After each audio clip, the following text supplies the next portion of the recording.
반갑습니다. 숨듣다의 문의현입니다. 오늘은 지난 영상에 이어 유영철과 월간조선 이은영 기자의 편지 모음집인 살인 중독을 다루기 전에 제가 생각하는 혹은 제가 받아들인 정신분석적 관점을 먼저 소개해드리는 시간을 갖고자 합니다. 기존 범죄학이 범죄자를 비정상적이고 병리적인 존재로 규정하고 사회로부터 격리하는 동안 우리는 무엇인가 놓치고 있다는 기분이 듭니다. 락강은 1950년 논문 범죄학에서의 정신분석의 기능에 관한 이론적 입문에서 범죄를 단순한 악행이 아닌 하나의 언어적 사건이자 오이디푸스 콤플렉스의 구조적 틀로 분석할 수 있다고 주장합니다.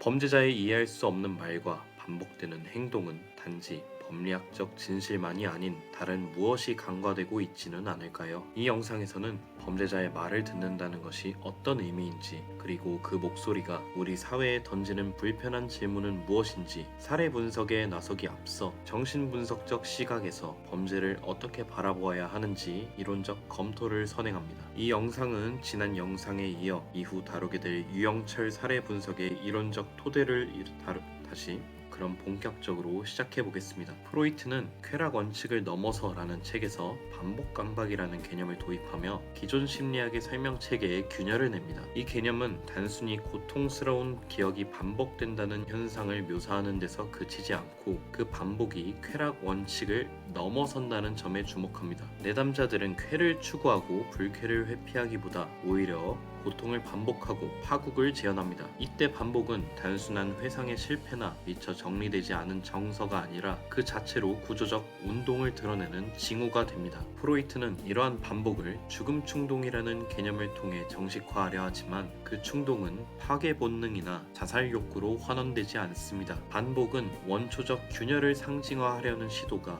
매번 실패하면서 기표화되지 못한 무언가가 형식적으로 귀환하는 구조로 이해되어야 합니다. 쾌락 원칙이 작동하는 심리 경제학적 회로 외부에서 반복은 어떤 실제의 고유한 방식으로서 출현합니다. 따라서 반복은 충동의 방향이 아니라 상징적 통합에서 누락된 무엇의 구조적 흔적입니다. 이 구조적 접근은 프로이트가 관찰한 아동의 놀이에서도 드러납니다. 포르다 놀이에서 아동은 실을 던지고 감으며 사라짐과 귀환을 상징화하려 합니다. 여기서 반복은 상실을 통제하려는 시도인 동시에 그 통제의 불가능성이 드러나는 실천이 됩니다. 아동은 놀이를 통해 대상을 재현하지만 그 대상은 반복 속에서 완전히 회복되지 않고 항상 결핍의 형식으로 돌아옵니다. 이는 반복이 단순한 훈련이나 상습이 아니라 상징화 자체의 실패를 구조화하려는 운동임을 시사합니다. 포르다 놀이는 프로이트가 그의 손자 에른스트의 놀이를 관찰하면서 제시한 반복의 전형적인 사례입니다.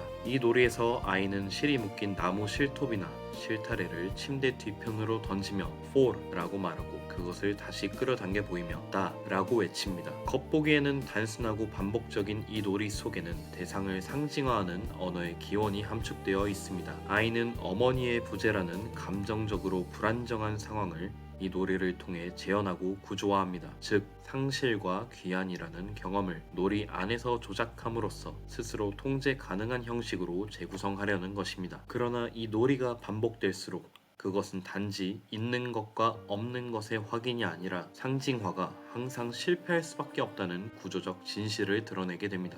아이는 대상을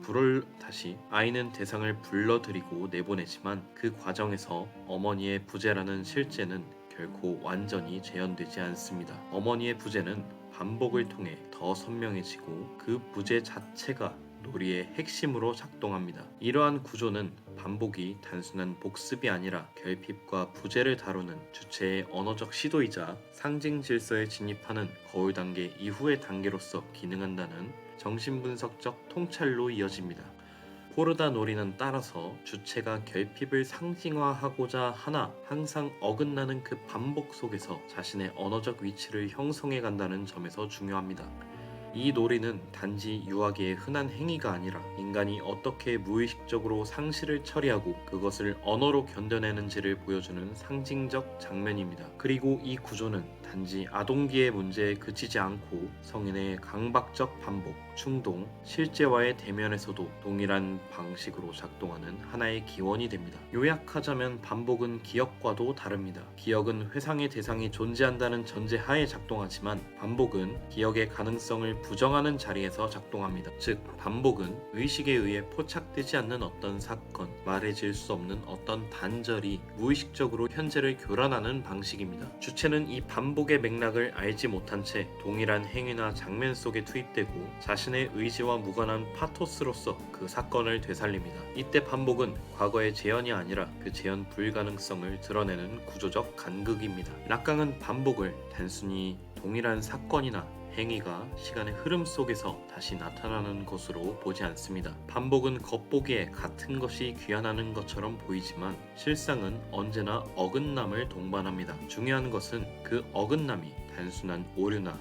우연이 아니라는 점입니다. 락강에게 반복은 기표망에서 빠져나가는 간극에서만 발생하는 사건입니다. 따라서 락강의 반복 개념이란 기표의 재현이 아니라 기표 체계에서 무언가를 포섭하지 못한 채 남겨둔 자리에서만 발생하는 것입니다. 이런 점에서 락강의 반복 개념은 프로이트가 관찰했던 임상적 반복 강박을 기표적 구조 안으로 재배치하려는 시도라고 볼 수 있습니다. 주체는 어떤 장면을 반복한다고 믿지만 사실 그는 같은 것을 반복하는 것이 아니라 결코 동일해질 수 없는 차이를 따라가고 있는 것입니다. 그렇기 때문에 반복은 순환이나 되풀이와는 본질적으로 구분됩니다. 순환은 전체 구조가 안정적으로 반복되는 데 비해 락강식 반복은 항상 구조의 균열을 드러내는 형태로만 나타납니다. 반복은 전체 체계를 강화하는 것이 아니라 체계가 스스로 감당하지 못하는 결손을 표면 위로 드러내는 계기입니다. 주체가 반복을 경험하는 그 순간만큼은 과거의 어떤 동일한 장면이 다시 일어나는 것이 아니라 과거 어느 때도 온전히 말해지지 않았던 자녀가 새롭게 출현하는 장면입니다. 그리고 이 출현은 말 그대로 사건입니다. 설명되지 않은 것의 출현이자 구조화되지 않은 것의 귀환입니다. 또한 락강에게 실제는 단순히 외부 세계의 물질적 현실을 의미하지 않습니다. 실제는 우리가 말할 수 없고 상징화할 수 없는 잉여의 차원입니다. 실제는 필히 기표 체계가 포섭하지 못한 어떤 과잉으로서만 존재하며 그 과잉은 항상 말의 실패로서 발생합니다. 반복이 발생하는 자리는 바로 이 실제가 무대 위로 출현하는 통로입니다. 그 말의 파열과 고통, 어긋남 속에 실제의 흔적이 스며 있습니다. 이때 실제는 외부의 위협이라기보다는 주체의 내부 구조가 감당할 수 없는 이질적 요소입니다. 주체가 언어를 통해 자신을 구성하는 순간 그는 필연적으로 어떤 것을 말하지 못하고 배제할 수밖에 없습니다.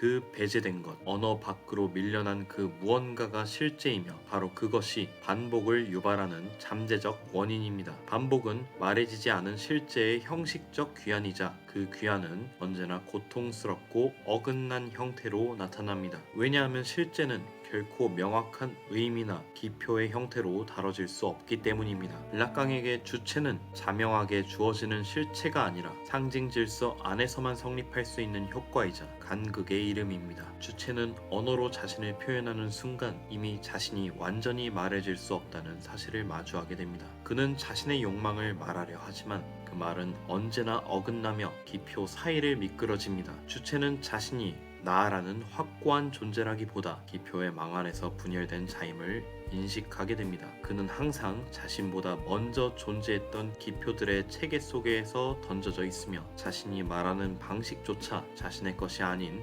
언어의 것이라는 사실을 외면할 수 없습니다. 이러한 분열된 주체는 반복을 통해 등장합니다. 반복은 그에게 동일성이나 통합을 보장하지 않고 자신이 누구인지에 대한 근본적 불확실성을 환기시킵니다. 반복은 주체가 의식적으로 구성한 자아를 파열시키며 그 틈 사이에서 이전과는 전혀 다른 주체의 형식이 발생합니다. 주체는 반복 속에서 자신의 말이 자신의 것이 아님을, 자신의 욕망이 자신의 통제가 아님을 직면합니다. 한편 주체가 그 반복 속에 속에서 자신의 정체를 다시 구성하려는 시도는 곧 실패로 돌아오지만 그 실패는 윤리적 위치로 진입하는 통로가 됩니다. 주체는 반복을 통해 단순한 심리적 자율성이 아니라 언어 구조 내에서 자신의 자리, 그 자리에서 말할 수 없는 것의 무게, 책임질 수 없는 욕망의 도래를 감지하게 됩니다. 그리고 바로 이 감지, 이 실패의 체험이야말로 어떤 윤리적 결단의 전제 조건이 됩니다. 이하 내용은 제 해석이 보다 다분히 섞여 있는데요. 한번 말해보자면 이렇습니다. 제 생각에 락강은 윤리를 선과 악의 대립으로 정의하지 않습니다. 그에게 윤리는 특정한 도덕적 규범을 따르느냐 마느냐의 문제가 아니라 주체가 자기 욕망의 진실을 어떻게 대면하고 책임지는가의 문제입니다. 이때 욕망은 단지 바람이나 희망 같은 의식적 소망이 아닙니다. 그것은 기표의 망을 통해 형성되었으나 주체가 결코 전면적으로 통제할 수 없는 구조적 요청입니다. 다시 말해 주체는 자신의 욕망을 가지고 있는 존재가 아니라 욕망이라는 구조 속에 던져진 존재입니다. 그리고 윤리는 그 욕망에 도달하는 것을 미룰 것인가 아니면 끝까지 밀고 나갈 것인가 라는 결단의 순간에서 출현합니다. 이 결단은 단지 의지나 용기의 문제가 아닙니다. 그것은 실제 차원에서 주체가 어떤 불가능한 것과 접촉할 준비가 되어 있는지를 묻는 자리입니다. 주체가 반복하는 고통은 그가 실제의 요구를 회피하려 할 때 심화됩니다. 그가 욕망의 자리에서 도망치거나 타자의 기대 속에서 자신을 축소시킬수록 반복은 더욱 파괴적인 방식으로 귀환합니다. 반면 그가 기존의 구조적 틀 내에서 지속되는 반복을 멈추기 위해서가 아니라 반복이 자신에게 가리키는 무엇을 듣기 위해 머무를 수 있다면 그 자리에 윤리가 발생합니다. 이때 윤리는 구원의 약속도 결과의 보상도 없습니다. 윤리는 단지 주체가 자신에게 도래한 욕망을 외면하지 않는다는 단호한 수용 그 자체에 놓여 있습니다. 욕망을 다루는 기술이라고도 말해볼 수 있는 정신분석적 테크닉이란 따라서 오히려 충족 불가능한 욕망의 구조를 인정한 채 그 결핍을 감내하며 자신의 반복을 책임지는 태도를 의미합니다. 이 충실함은 자주 비윤리적으로 보입니다. 이는 타인의 시선에 순응하지 않고 사회의 규범을 위반할 수도 있으며 때로는 자신의 파괴까지를 감수하는 결단일 수 있기 때문입니다. 하지만 그 충실함은 주체가 더 이상 자신의 고통을 회피하지 않고 그 고통이 무엇을 말하고자 하는지를 받아들이는 순간에만 가능합니다. 그러므로 락강의 정신분석적 대의, 락강의 윤리란 고결함이나 성숙함을 뜻하지 않습니다. 단지 말할 수 없는 것 앞에서 물러서지 않겠다는 태도일 뿐입니다.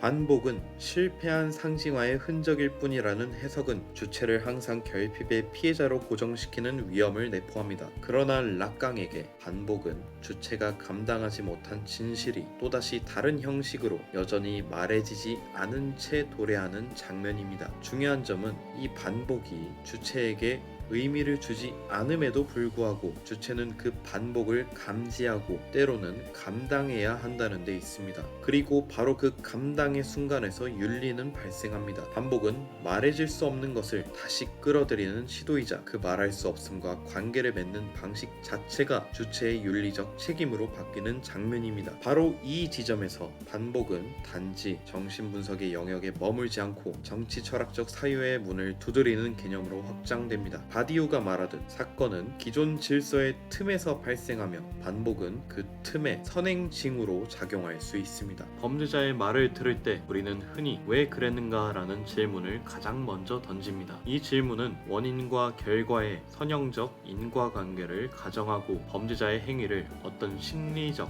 환경적 혹은 도덕적 요인으로 설명하려는 시도를 따릅니다. 하지만 정신분석은 이러한 설명에 충동을 유보합니다. 정신분석이 주목하는 것은 왜가 아니라 어떻게 그런 말이 가능했는가, 어떻게 그런 문장이 조직되었는가 라는 차원의 질문입니다. 즉 행위보다 그 행위를 둘러싼 말의 형식이나 문법적 구조, 말하자면 프로이트가 말했던 꿈의 문법과 같은 구조, 그 흔적들에 집중합니다. 따라서 정신분석은 말의 내용보다 그 말이 어떻게 발생했는지, 그 말이 왜곡되거나 중단된 이유가 무엇인지, 그 반복 속에서 어떤 결핍이 구조화되고 있는지를 분석합니다. 이를 통해 정신분석은 범죄자의 말을 병적 진단의 대상이 아닌 무의식적 흔적이 기입된 장소를 읽습니다. 그는 어떤 병에 걸려 그런 말을 하는 것이 아니라 어떤 욕망이 말되지 못했기에 그런 말만이 가능했던 것인지를 추적하는 것입니다. 그가 말하는 방식은 그의 의식을 넘어서 작동하는 언어의 질서와 욕망의 구조가 교차하는 장면이자 정신분석은 바로 그 장면에 주목합니다. 우리는 극악무도한 범죄를 마주할 때 본능적으로 그것을 인간 바깥의 것으로 밀어내고 싶어집니다. 그것은 괴물의 행위이고 그래서 이해할 수도 들어줄 필요도 없다는 전제가 작동합니다. 그러나 정신분석은 이때 질문을 완전히 다르게 구성합니다. 주체의 잔혹함은 인간성이 결여돼서가 아니라 인간이라는 존재가 언어와 욕망의 구조 속에 사로잡혀 있기 때문에 발생할 수 있는 구조적 파국입니다. 범죄의 일부는 이처럼 구조적 결핍에 대한 폭력적 해석일 수 있습니다. 그리고 이 해석이란 언어와 욕망의 세계에 진입한 인간이 겪을 수밖에 없는 말해지지 않은 충동이 남긴 잔여를 처리하려는 비극적 시도입니다. 정신분석은 이러한 행위를 선악의 이분법이나 자기 통제의 실패로 설명하지 않습니다. 오히려 그러한 설명은 주체가 겪는 무의식적 구조를 제거하며 그를 괴물화하거나 대상화하는 또 하나의 억압으로 작동할 수 있습니다. 범죄자의 잔혹함은 말의 실패가 낳은 폭력입니다. 말로 구성될 수 없는 폭력 혹은 말하려다 실패한 욕망이 반복되며 그 반복이 결국 파괴적 행위로 전화되는 것입니다. 그러므로 범죄는 단지 행동이 아니라 어떤 말이 끝내 말해지지 못했다는 구조의 외침일 수 있습니다. 이 외침은 우리에게 이해되지 않을 수 있지만 그렇다고 해서 없었던 것으로 취급되거나 폐기될 수는 없습니다. 정신분석은 그 말의 실패를 통해 말이 도달하지 못한 실제 자리 그리고 그 자리를 둘러싼 주체의 윤리적 파탄을 읽어내는 작업입니다. 이러한 관점은 범죄자에 대한 면죄부를 의미하지 않습니다. 오히려 그것은 훨씬 더 냉정한 윤리의 기초입니다. 그는 인간이기 때문에 말할 수 있었고 인간이기 때문에 실패했고 인간이기 때문에 그 실패를 되풀이하며 어떤 구조적 진실을 반복하고 있는 것입니다. 정신분석은 그 실패에 책임이 없다고 말하지 않습니다. 오히려 그 실패를 감지하고 그 구조의 기원을 함께 견디는 방식으로만 책임이 가능하다고 말합니다. 그리고 이 책임의 정치는 증언의 가능성에 귀를 기울이는 것에서부터 시작됩니다. 시청해주셔서 감사합니다.